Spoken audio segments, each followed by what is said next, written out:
श्री नवनाथ भक्तिसार अध्याय 13वां हिंदी। जालंधर नाथ और कानिफनाथ ने बद्रिकाश्रम में गंगा किनारे 12 वर्षीय तपश्चर्या करने पर तीर्थ यात्रा करने निकले। रास्ते में वे घास के कट्ठर बेचकर अपना जीवन यापन कर रहे थे। एक दिन हेलापट्टन के राजा गोपीचंद की माता मैनावती ने इन दोनों को रास्ते से जाते देखा और उसे उन दोनों के प्रति आदर का भाव निर्माण हो गया और मैनावती ने अपनी दासी के मार्फत उन दोनों नाथों के रहने के ठिकाने का पता लगा लिया और रात्रि के समय अपना भेष बदलकर उनके ठिकाने पर फल और खाना लेकर उन्हें अर्पण करने लगी। परंतु जालंधर नाथ ने उनको पत्थर फेंक कर मारना शुरू किया और उनसे पूछने लगे कि इतनी रात के समय आप यहाँ आने की वजह क्या है। तब मैनावती बोली, मुझे मोक्ष प्राप्त करने की इच्छा है और आप मेरी जन्म मरण के फेरे से मुक्तता कर दो, ऐसी मेरी आपसे प्रार्थना है। उस पर जालंधर उनसे बोलते हैं कि आप राजमाता हो और इतनी रात को आपके यहाँ आने से आपकी और आपके पुत्र राजा की बदनामी होंगी और लोग आपकी निंदा करेंगे, इसलिए आप यहाँ से निकल जाओ। ऐसा बोलकर जालंधर ने मैनावती का मनोदय जानने का प्रयत्न किया, परंतु मैनावती जालंधर से बोली, आपके कहने से मैं अभी जा रही हूँ, लेकिन मैं यहाँ रोज आपकी सेवा करने आऊंगी। आप मुझे अपनी सेवा करने का मौका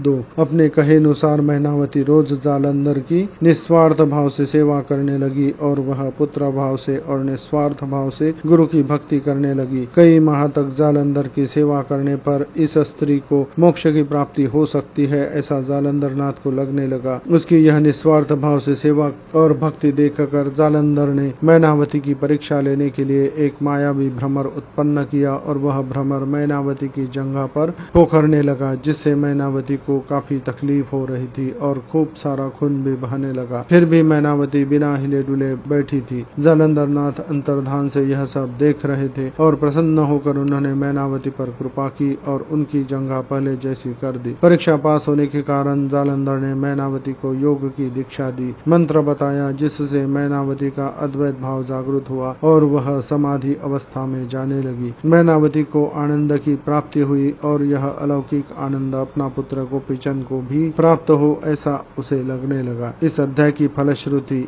इस अध्याय का पठन श्रवण करने से स्त्री हत्या को दोष नष्ट होता है और पूर्वजों का उद्धार होता है, ऐसा ग्रंथ में दिया है।